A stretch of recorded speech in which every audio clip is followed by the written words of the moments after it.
خلیفہ پنجم امیر المومنین سیدنا امام حسن کی زہر کی وجہ سے شہید ہوئے، اور پھر سیدنا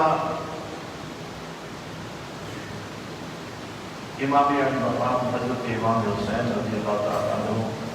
اور ان کے رفقا کی شہادت سے امت مسلمہ گروہ بندیوں کا شکار ہو۔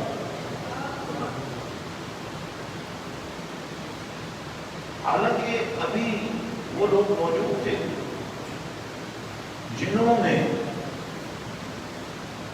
امام علی مقام حضرت امام حسین کو نبی کے کندھوں پر سوار دیکھا،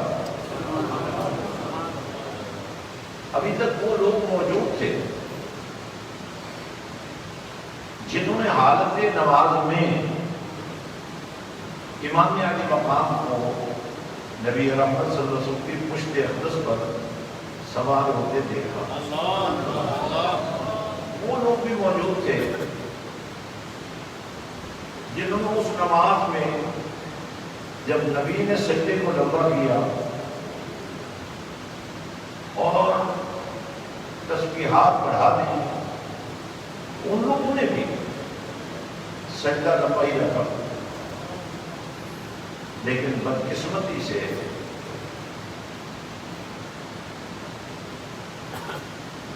وہ لوگ بھی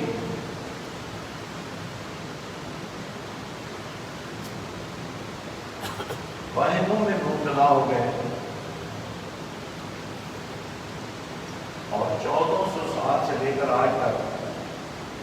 امت ٹکڑوں میں بٹ گئی۔ اسلام ایک ایسا دین ہے جس میں میری اور آپ کی رائے کی کوئی حیثیت نہیں، یہ طے شدہ امور ہے۔ اللہ نے شان نبوت بھی بیان کر دی ہے، شان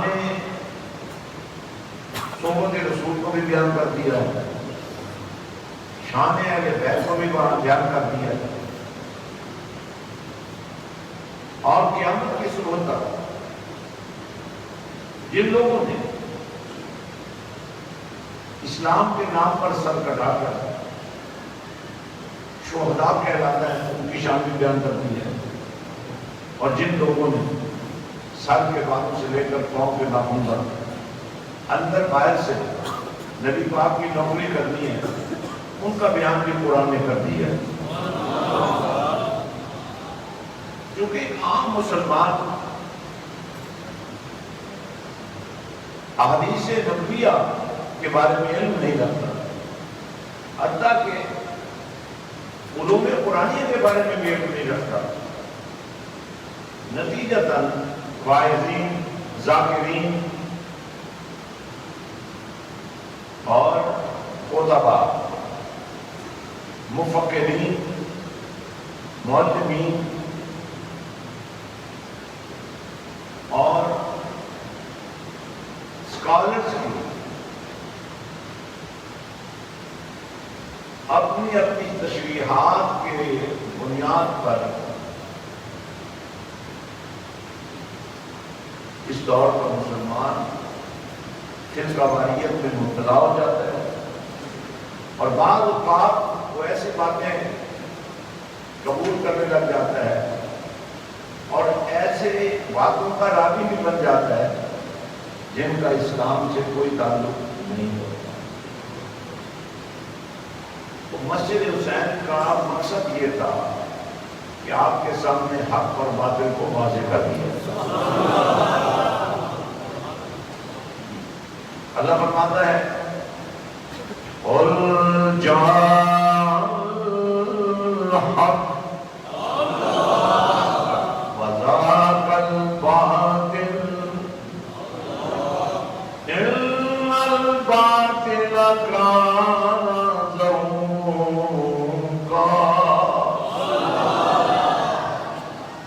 اے پیارے حبیب صلی اللہ علیہ وسلم، آپ فرما دیجیے حق آ گیا، باطل چلا گیا، تو ساتھ دلیل بھی کیوں چلا گیا؟ اس لیے کہ ان الباطل کان زہوقا، یہ باطل ہے ہی جانے کے لیے، جب بھی چراغ جلے گا اندھیرا نہیں رہ سکے گا، جب بھی سورج طلوع ہوگا روشنی پھیل جائے گی۔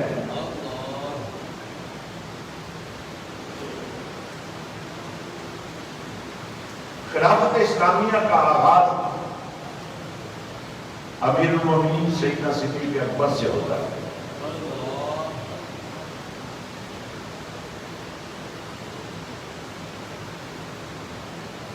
اور اس منصب خلافت پر فائز ہونے کے بعد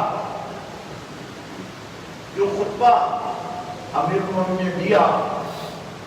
اس کا مفہوم کچھ یہ تھا: مجھے تم پر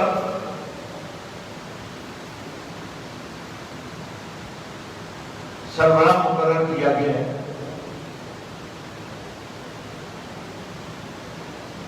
اگر میں اچھے کام کروں تو میرا ساتھ ہو، اور اگر مجھ سے کوئی غلطی سرزد ہو جائے تو میری رہنمائی کرو۔ اور یہ خطبہ مجھے رات کو نہیں تھا، بلکہ ان لوگوں کو تھا جو صاحب رائے تھے،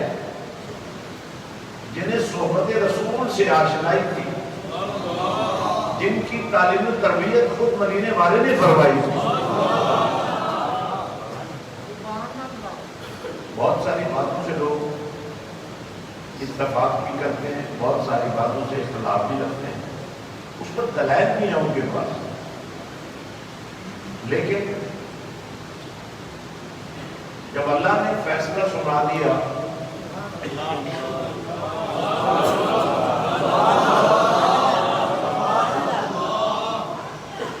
فیصلہ کیا ہے؟ رضی اللہ عنہم ورضوا عنہ، اللہ ان سے راضی ہے۔ اور صرف اللہ ان سے راضی نہیں ہے، ورضوا عنہ، اور اللہ ان کی رضا کو دیکھتا بھی ہے۔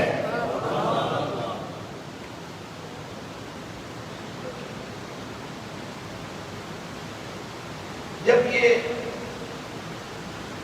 خلافت کے منصب پر حضرت بکر صدیق بیٹھے تو ایک دو صحابہ تو نہیں تھے، پوری جماعت صحابہ، ان سب نے ان کے ہاتھ پر بیٹھ، اور اس بیعت کے پیچھے ایک بنیادی سبب بھی تھا، کیونکہ جو قوم کا امام ہوتا ہے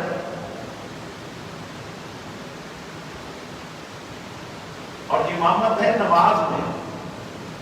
اور نماز ہے معاملہ مولا اور بندے کے درمیان، تو جب آپ کسی کو اللہ سے بات کرنے کے لیے اسے امام بناتے ہیں،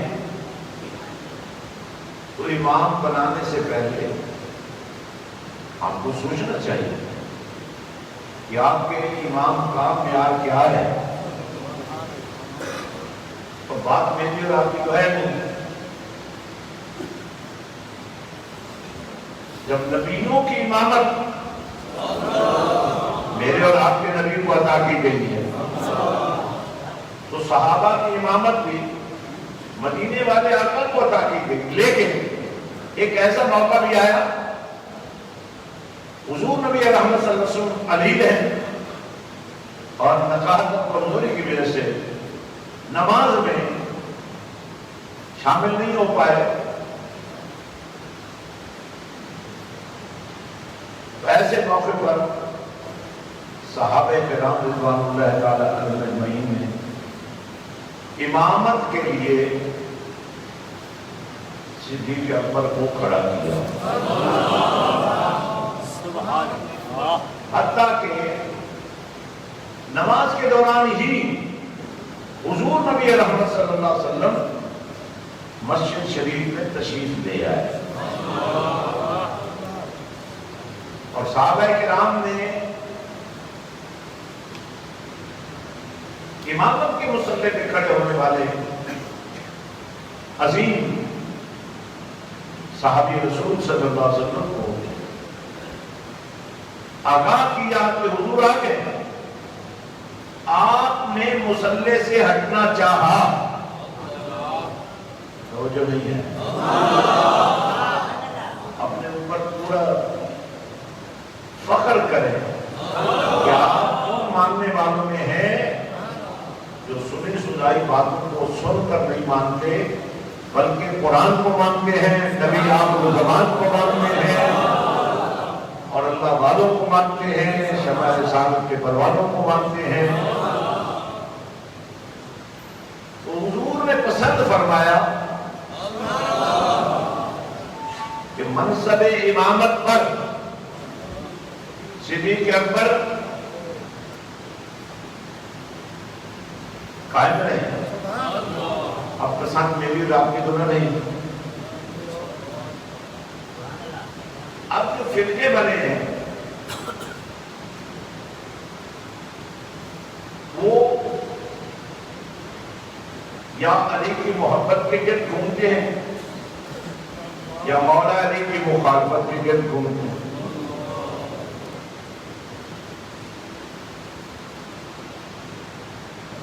اب کل ایک جلوس بہت بڑا،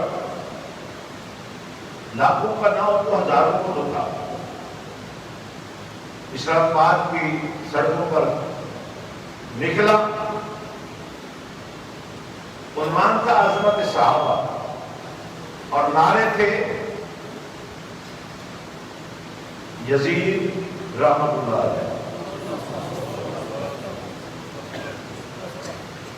تو ہمیں سمجھنا پڑے گا،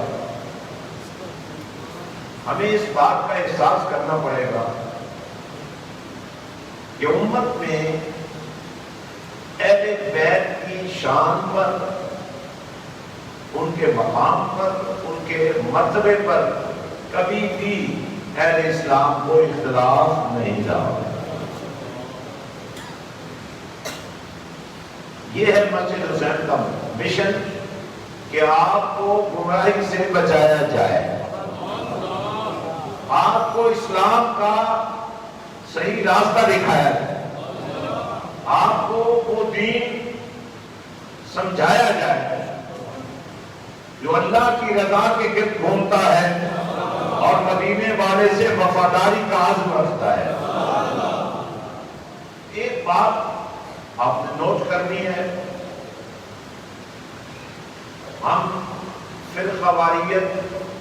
کو مانیں یا نہ مانیں، جب تک فرقے ہیں فرقہ واریت بھی ہوگی۔ اب ہمارا عزم یہ ہے کہ فرقہ واریت نہیں ہونی چاہیے، اور اس کی بنیاد میری اور آپ کی چاہت نہیں ہے، اللہ کا فرمان ہے وَاعْتَصِمُوا بِحَبْلِ اللَّهِ وَاعْتَصِمُوا بِحَبْلِ اللَّهِ جَمِيعًا وَلَا تَفَرَّقُوا، اللہ کی رسی کو سارے مل کر مضبوطی سے پکڑ لو،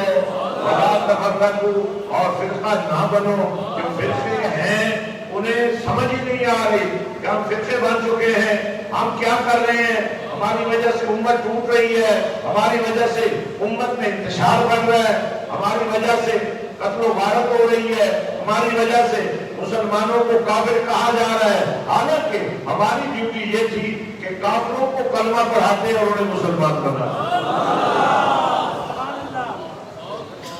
اب یہ بات بھی جذباتی ہے اور اتنی آسان نہیں ہے۔ میرے اور آپ کے کہنے سے، سوچنے سے یا حتیٰ کہ عمل بھی کرنے تو اس سے یہ جنگ نہیں روک سکتے، لیکن ایک بات تو ہو سکتی ہے قیامت کے دن جنہیں فرمایا ابو بکر فی الجنہ، جی گھر سے کیا کرنے آئے؟ اللہ کا نام لینے آئے۔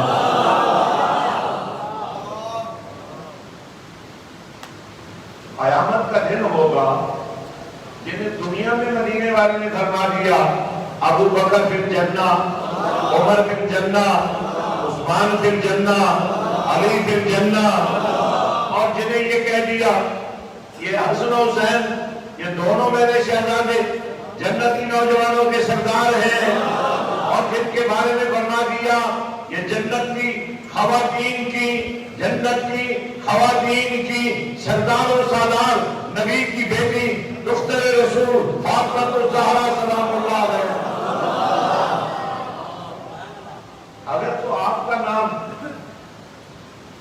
ان لوگوں میں شامل ہو گیا جو صدیق اکبر کی صداقت کو مانتے ہیں، پھر بھی جنت مل جائے گی۔ صحابہ کی عظمت، صحابہ کی محبت، اہل بیت سے محبت نہیں ان کی مودت۔ ایک اور اگلا قدم ہے، ایک ہے محبت، ایک ہے مودت۔ تو نبی کی آل کی محبت نہیں بیان کی گئی، مودت بیان کی گئی ہے۔ جان دے دینا، سب کچھ لٹا دینا ان کی محبت میں۔ تو ہم اللہ کے سوا محبت اور مودت جن سے رکھنے کا حکم، جن کی تعظیم کا حکم، جن کی عقیدت کا حکم ہمیں دیا گیا ہے، ہم اس پر قائم رہتے ہوئے، اس پر چلتے ہوئے کسی اور کے بچنے بچانے کی بات ہم نہیں کر سکتے جب کوئی بچنا ہی نہیں چاہتا، لیکن کم از کم ہم بچ جائیں، ہماری آنے والی نسلیں بچ جائیں، عاشقان رسول کی آنے والی نسلیں بچ جائیں۔ اب کلام کے آخری حصے میں آپ کو طریقہ کار بتانا چاہتا ہوں۔ چونکہ جب اندھیری آتی ہے، طوفان آتا ہے، سیلاب آتے ہیں، زلزلے آتے ہیں، تو پھر بچاؤ اتنا آسان نہیں رہتا۔ اس وقت امت مسلمہ پس رہی ہے، کٹ رہی ہے۔ برما میں جا کر دیکھ لو، انڈیا میں جا کر دیکھ لو، فلسطین میں جا کر دیکھ لو، افغانستان میں جا کر دیکھ لو، جہاں بھی مسلمان ہیں وہ مشکل میں گرفتار ہے، آزمائش میں گرفتار ہے، اور اس کا سبب ہمارے اہل سیاست، کیونکہ اہل سیاست ہی اہل اقتدار ہوتے ہیں، انہی کے پاس اتھارٹی ہوتی ہے، انہی کے پاس طاقت ہوتی ہے۔ تو جیسے میں صرف ایک چھوٹا سا منظر آپ کے سامنے رکھنا چاہتا ہوں، جیسے ایک مارکا لگا گیا کربلا میں، اس پر بھی اگر غور کیا جائے تو بڑی ناانصافی ہوئی۔ اہل کوفہ نے محبت اور عقیدت کا جھانسا دے کر آل رسول کے قتل میں، نواسہ رسول کی شہادت میں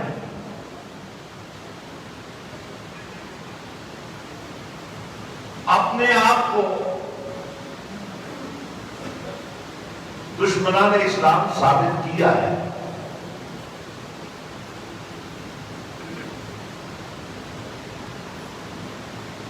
اور یہ بھی سچ ہے کہ جس فوج کے ہاتھوں امام علی مقام شہید ہوتے ہیں وہ بھی کلمہ تو پڑھتے ہیں، لیکن جو بدترین چیز ہے وہ خاندان رسول کی وہ عفت مآب عزت مآب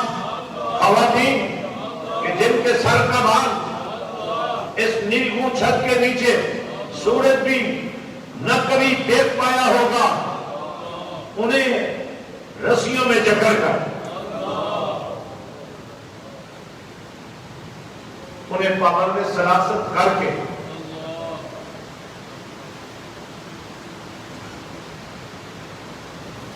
کو بکو اونچا پوچھا کریا کریا شہر شہر پھرایا گیا، اور اس سے بھی بڑھ کر دربار یزید میں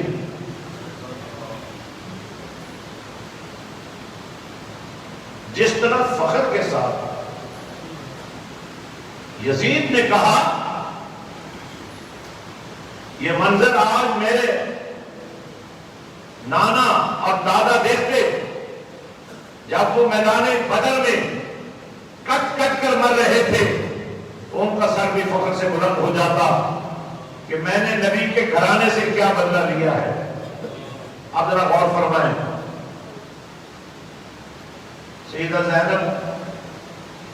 خطبہ دے رہی ہیں اور فرما رہی ہیں کہ عزت ظاہری فتح اور نصرت کی بنیاد پر نہیں ہے، عزت کا بیان تو قرآن میں بیان کیا ہے، وَلِلَّهِ الْعِزَّةُ وَلِرَسُولِهِ وَلِلْمُؤْمِنِينَ وَلَكِنَّ الْمُنَافِقِينَ لا يعلمون۔ عزت اللہ کے لیے ہے، اس کے رسول کے لیے ہے،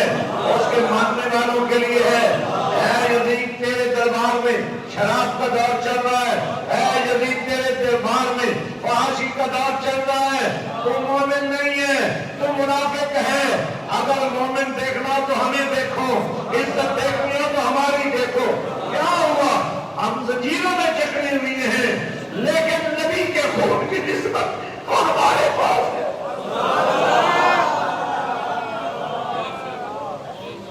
اور پھر اتفاق دیکھیے، خطبہ سیدہ زینب کے دوران معظم آزاد کی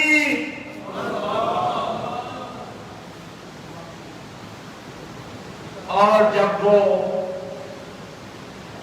محمد مصطفیٰ صلی اللہ علیہ وسلم کی نبوت و امامت پر شہادت دیتا ہے تو سیدہ زینب اپنے خطبے کو جاری رکھتے ہوئے فرماتی ہے، بتاؤ آثار میں کس کی عزت کی بات ہو رہی ہے، تمہارے نانا جان کی یا ہمارے نانا جان؟ آج دیکھو، آج آپ دیکھو، آپ کی غفلت کی وجہ سے، آپ کے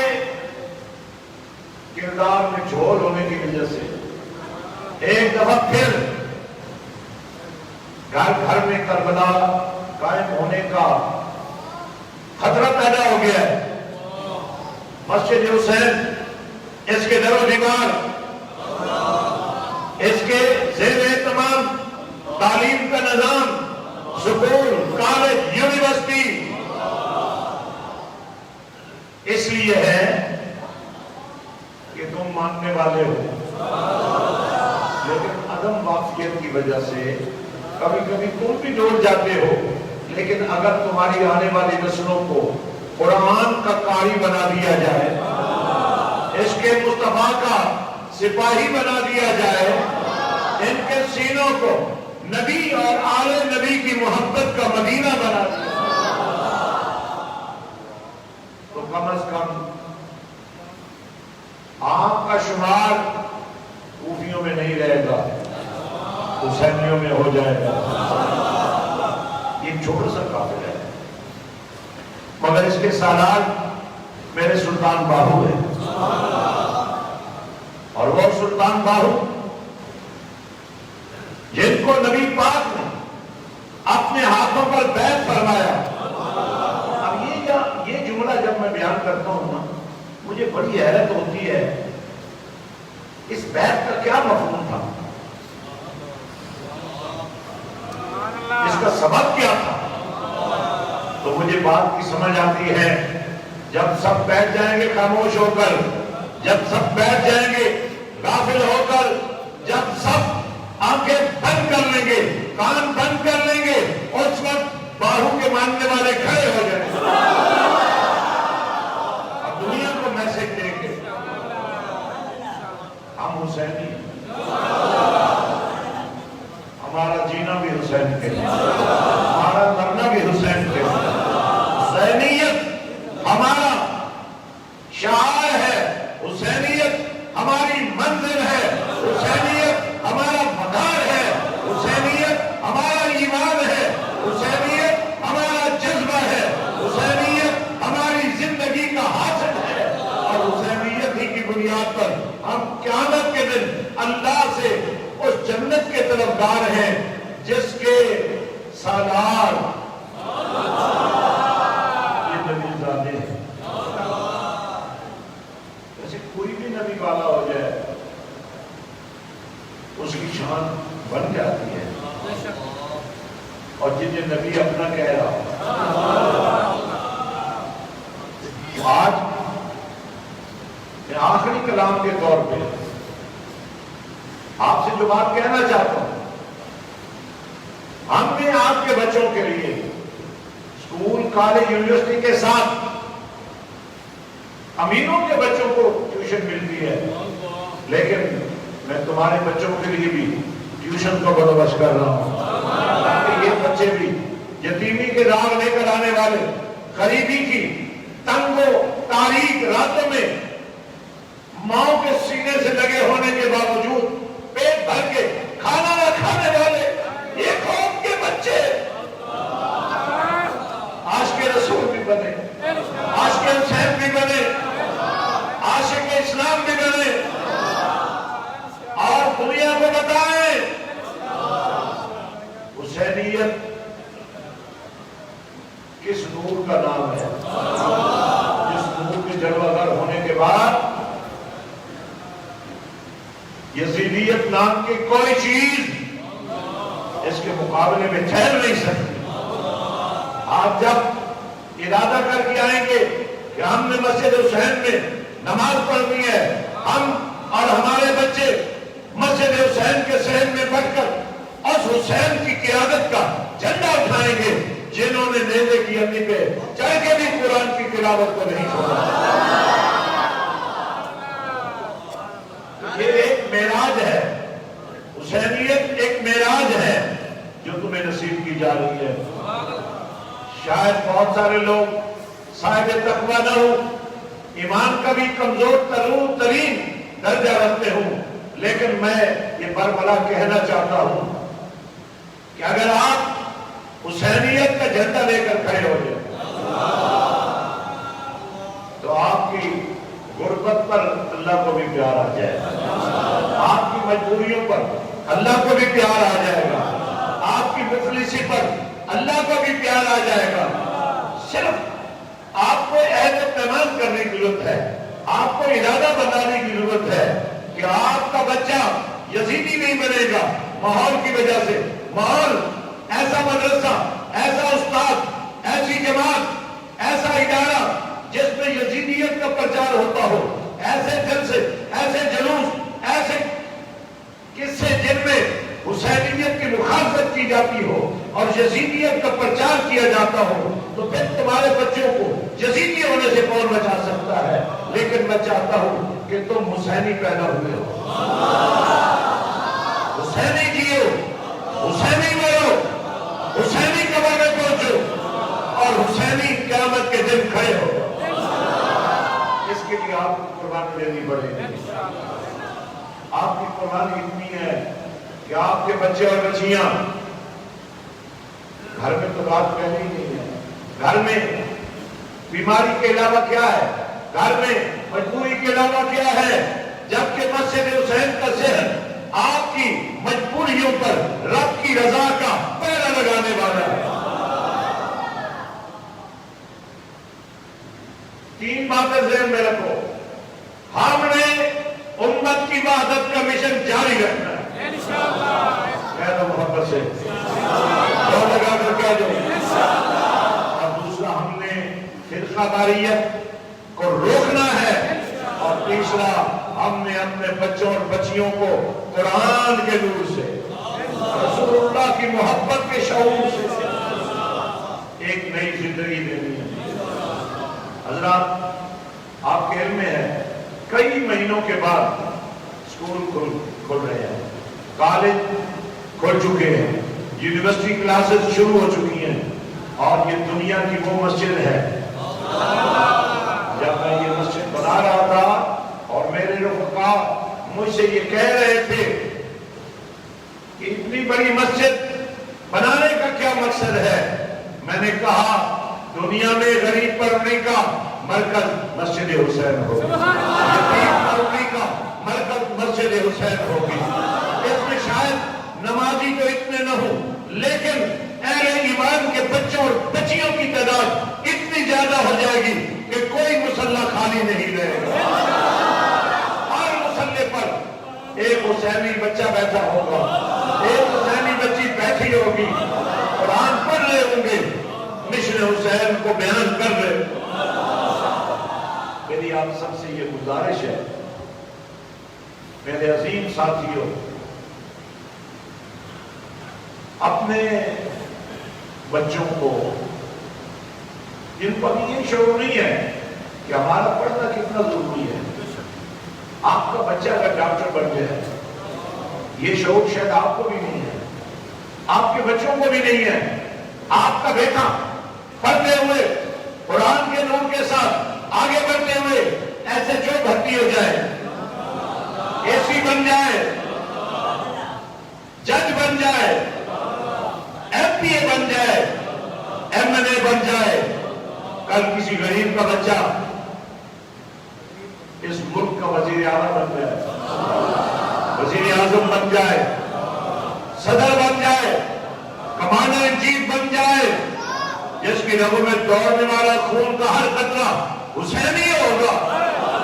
اس کمانڈر ان چیف سے کیا امید رکھتے ہو تم؟ اس وزیر اعظم سے پھر کیا امید رکھتے ہو؟ ہم تمہارے بچوں کا مقدر سنبھالنے کے لیے حسینیت کا چراغ جلتا رہنا ہے، اور اس میں حصہ ڈالنے کے لیے آپ کو دعوت یہ دے رہے ہیں، آگے بڑھو۔ مسجد تو بنا دی، شب بھر میں ایمان کی حرارت والوں نے من اپنا پرانا پاپی ہے، برسوں میں نمازی بن نہ سکا، اور پھر مسجد حسین ایک ہی صف میں کھڑے ہو گئے محمود و ایاز، ایک ہی صف میں کھڑے ہو گئے محمود و ایاز، نہ کوئی بندہ رہا نہ کوئی بندہ رہا۔ میرے بھائیوں اور میری عظیم بیٹی اور بہنوں، ہم ایک ایسے سفر پہ روانہ ہے جس میں ہمارا کچھ بھی ہمارا نہیں ہے، ہم اپنے اللہ سے عہد کر چکے ہیں، اس سفر محبت میں ہم حسین بن کر نہیں، حسینی بن کر آخری حد تک جانے کے لیے تیار ہیں، سر بتانے کے لیے تیار ہیں، سر بتانے کے لیے تیار ہیں، سب کچھ قربان کرنے کے لیے تیار ہیں، بس ایک آواز آئے،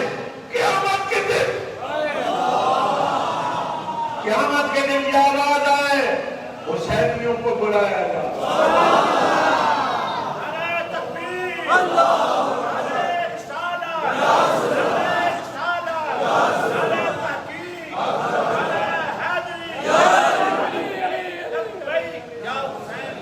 حضرات، ہماری جنگ سنی شیعہ کی جنگ نہیں ہے،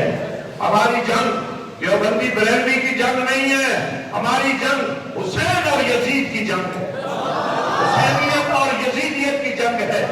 اگر آج مسجد حسین میں یونیورسٹی کلاسز ہو رہی ہیں، آج اگر کالج کی کلاسیں ہو رہی ہیں، آج اس قوم کی بہنوں اور بیٹیوں کو عزت کی چادریں دی جا رہی ہیں، تو مقصد ایک ہے، اس دھرتی پر ہمیں یزیدی نہیں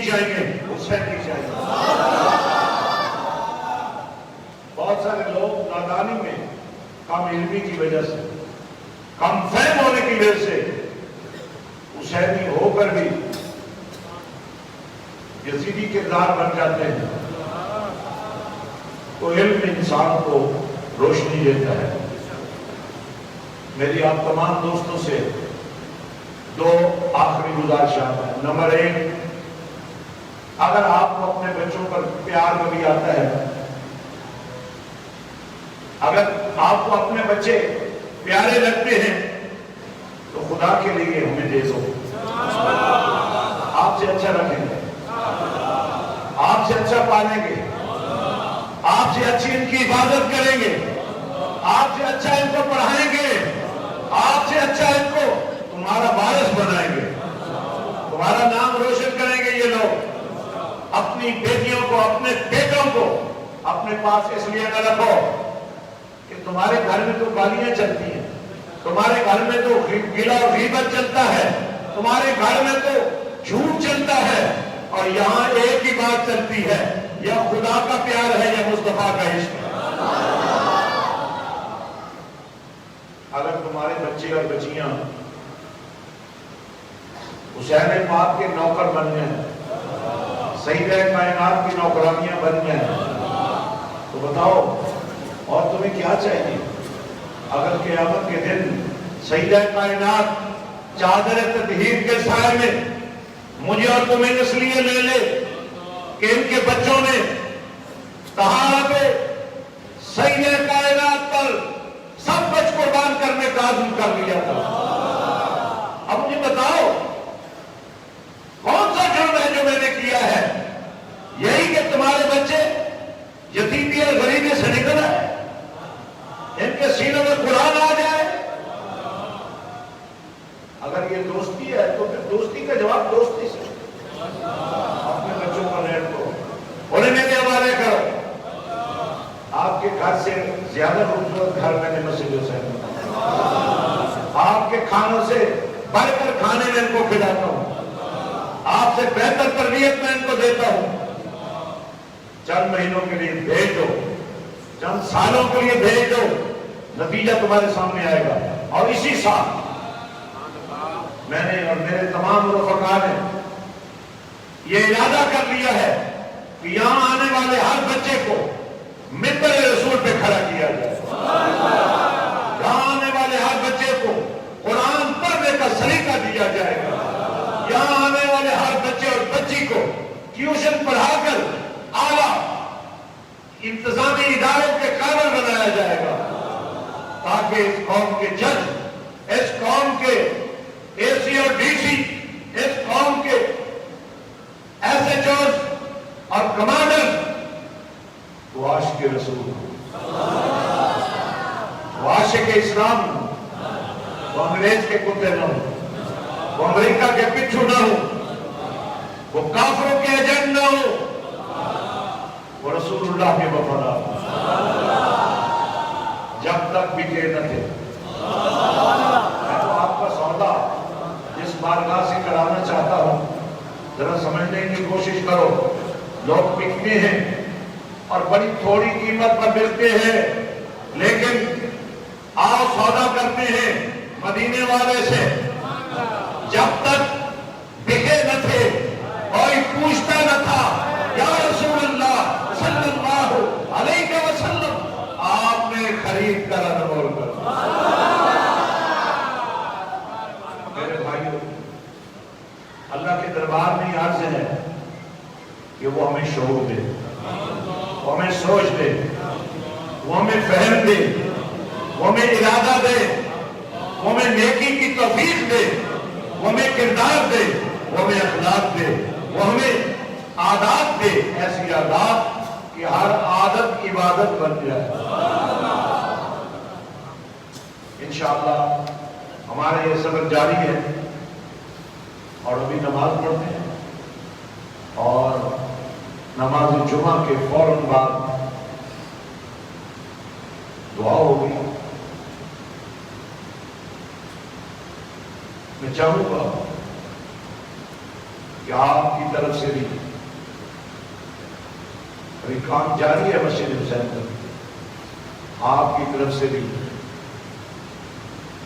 مسجد حسین کے شہر میں کوئی اینٹ لگ جائے، کوئی بلاک لگ جائے، کوئی سیمنٹ کی بوری لگ جائے، تاکہ قیامت کے دن یہ مسجد پکار پکار کر کہے، یہ مسجد اللہ سے عرضیں کرے مولا یہ وہ شخص ہے جو غریب ضرور تھا مگر غریبی میں بھی اس نے مسجد حسین کے شہر میں ایک اینٹ لگا دی۔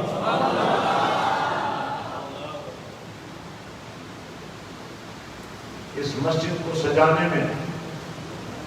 دینے کو کچھ نہیں تھا اس کے پاس، اور جگہ بھی مزدوری کرتا تھا۔ چند دن اس نے مسجد کے اندر اپنے آپ کو پیش کیا اور کہا مجھے 2-4 دن کا موقع دو، میں اینٹیں پکڑا دوں گا۔ اینٹ لگانا نہیں آتا،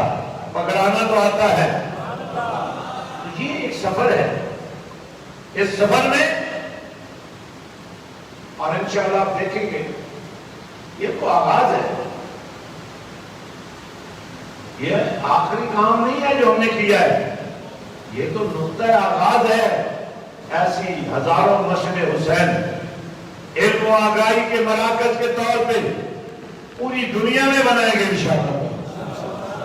تاکہ ہر علاقے کے غیور مسلمانوں کو اپنے بچوں کی تربیت کے لیے در در کی ٹھوکریں نہ کھانی پڑے، مدینے والے کے در پہ آ جائیں، حسینیت کے چراغوں کی روشنی سے فائدہ اٹھا لیں۔ واقع دعوانا الحمدللہ رب العالمین۔ سب اسی کی کر لیں۔